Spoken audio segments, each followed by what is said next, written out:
Hi, I'm Sean Carlock. Welcome to Send It 18. This is the 5th installment of our 10-part rifle building series, and today we're going to talk about triggers. Now, as long as there's more than one manufacturer of trigger, there will be debate over who makes the best trigger.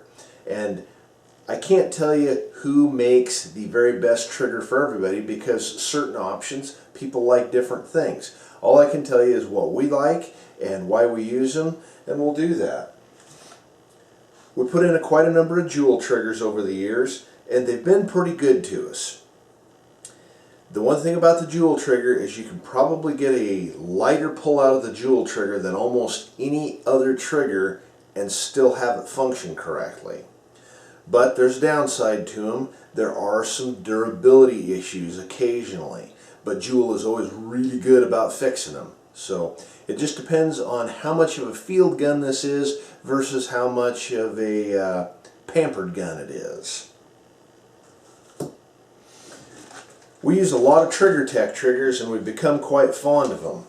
The Trigger Tech trigger has all the same features as anybody else's trigger, except they do some things differently internally that we really like, and we've had just a really good go with them. Now there are some options we need to talk about on triggers. Bolt release or no bolt release. If you have a custom action, or in the case of this action, we put in an aftermarket side bolt release. If you have a side bolt release, don't bother ordering your trigger with the factory bolt release on it. There's just one more piece that doesn't need to be on there. Certain models, like the Jewel, you can get an under safety, where the safety is under here, and you put your finger in and physically push it forward to pull the trigger. Some people are a fan of this, some aren't. That is strictly a personal preference issue. The other options we have, in the standard trigger, we have a curved shoe in the bottom. Some of them we can get a flat shoe in the bottom, like this one here. Now, flat shoe guys, there's people out there that like flat shoe triggers. I like a flat shoe trigger depending on the angle of the grip. If I get a more field styled grip, like say a factory 700 ADL grip angle, BDL grip angle, I would like a curved trigger because it puts your hand at a little different angle to that flat trigger. If you're running a Manners or a McMillan stock, say an A5 or any of the A series with a more vertical pistol grip, then it brings your hand down where that trigger finger's coming straight back instead of at an angle, and the flat trigger makes sense there. So, weigh these options out. The last thing about triggers that I want to address is pull weight. Some guys will want their long-range hunting rifle delivered with a 6-ounce trigger, and we won't refuse to do that, but boy, I highly recommend you run a little more pull weight than that.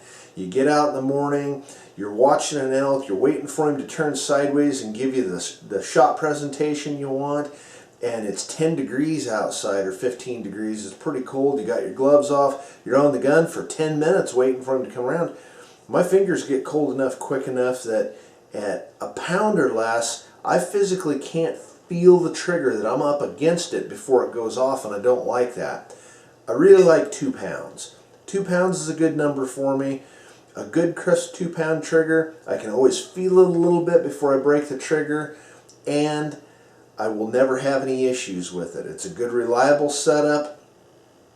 You can always break it out like that, and the bottom line is, if you can't get the job done with a good crisp 2-pound trigger, going to a pound isn't probably going to help you any. Dan and I are going to set up a practice shot on this rock face in this green patch here. Now if you look at the green patch, there's 2 cracks in it. There's one vertical and one horizontal forming a cross just to the right of the dark spot. That's going to be my aiming point, almost in the center of the green patch. It's 1,748 yards. Our temperature is 59 degrees. The pressure is 25.2. We're shooting uphill at 5 degrees, and make no mistake about it, every little thing at this kind of distance makes a difference. Our compass heading is 260 degrees, our latitude's 47 degrees. We'll factor those in for Coriolis and enable both those functions on our ballistic program. Now, simply if we had not enabled those, we would impact 1.5 minutes to the right from Spindrift and Coriolis alone. So we'll show you where that would hit, and that would hit right here. But we're going to correct for those, and then we've got just the faintest amount of wind directly from the left at 9 o'clock. I mean, like just barely even feel it. So we're going to say 1 mile an hour. And if you look, you can see the rain coming down in the video here at a little bit of an angle. I mean, you can just tell that there is a tiny bit of wind out there in the canyon. So we're going to dial 2 minutes to the left to counteract for Coriolis, Spindrift, and 1 mile an hour of wind. We're dialed up 43 1/4, and we'll get after it.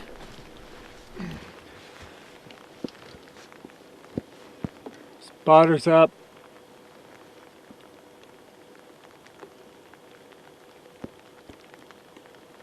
I'm on it.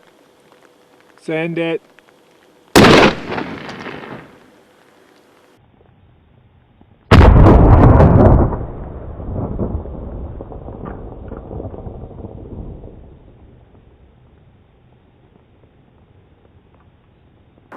Perfect. Right on the money? Dead center. Okay. Well, I guess that was easy enough. No, I mean dead center.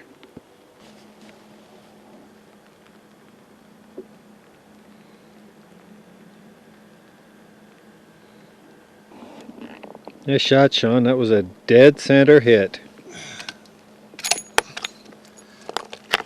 Well, when you've got all the right gear and you've practiced up right, those kind of shots are very doable. One of the things we talked about before we started this shot was getting a good shooting position. And since we have to shoot uphill, there's nothing worse than being flat or downhill trying to shoot uphill where you're just asking to get tagged with the scope, and it's difficult to do. And we found this little spot here, and even though I'd like to be straight behind the gun, I wasn't able to spot my own shot because of that. You know, you had to see that for me. But I would give that up to be able to take advantage of this little bit of uphill on this rock and get a better platform at the shot. So yeah, nice shot. You know, done deal. Well, let's go shoot one a little farther. All right.